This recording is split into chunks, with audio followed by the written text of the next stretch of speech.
Les loulous, j'ai une dinguerie à vous raconter. En vrai, c'est pas marrant du tout. Avec Zoé, je vous jure, on a eu la peur de notre vie. Il s'est vraiment passé quelque chose de hors du commun. Vraiment, c'est la première fois que je vois ça de ma vie. Et je peux vous dire qu'on l'a échappé belle. Alors, je vous explique. Zoé, elle avait rendez-vous avec sa copine. Elle devait passer l'après-midi ensemble et tout, aller à la plage, etc. Enfin bref. Donc du coup, je prends ma voiture, on part tranquillement avec Zozo. On prend les petites routes puisque on habite dans une maison où on est un peu dans les hauteurs. Et donc les routes, elles sont un peu sinueuses, etc. Et tout à coup, je vois quoi? Juste en face de moi, sur la route. Je vous mets la vidéo juste après. Vous allez vraiment choquer. Bon les loulous, moi je suis tranquillement sur la route en train d'emmener Zoé voir sa copine. Et je me rends compte que là-bas au loin, il y a un rocher qui est tombé de la montagne en plein sur la route et ça bloque la route. Il y a vraiment qu'ici qu'on voit ça. C'est incroyable.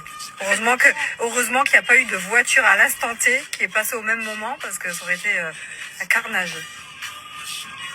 Dans notre malheur, on a quand même de la chance. Non mais vous avez vu la taille du rocher, mais quasiment aussi haut qu'une taille humaine quoi. Et aussi large que toute la route. Mais une voiture elle peut pas résister, je veux dire si le rocher lui tombe dessus, la voiture elle est écrabouillée quoi. Et le truc qui me perturbe le plus, je vous cache pas que j'arrête pas d'y penser depuis toute l'après-midi du coup. Vous savez quoi, j'ai presque peur de sortir de chez moi. Quand j'ai vu ça, je me dis mais ça peut arriver à n'importe quel moment en fait. Ce matin, enfin du moins en fin de matinée, j'ai pris cette route, j'ai emmené mon chéri à Nice, je suis revenue, donc il devait être environ entre 13h et 13h30. Et je suis repartie à 14h sur la même route avec Zoé. Et c'est là que je me suis rendu compte que la roche, elle était tombée sur la route. Ça veut dire que ça s'est passé dans la demi-heure où je suis revenue chez moi de Nice et quand je suis repartie tout à l'heure pour emmener Zoé voir sa copine. Et là, je me dis, j'aurais pu me le prendre en fait. Et peut-être qu'à ce je sais même pas si je serais encore là à vous parler.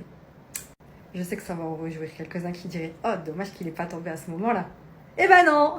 Mais bon, en vrai, c'est pas drôle parce que ça pourrait arriver à n'importe qui et franchement, c'est hyper grave. En vrai, c'est dangereux d'habiter dans la montagne.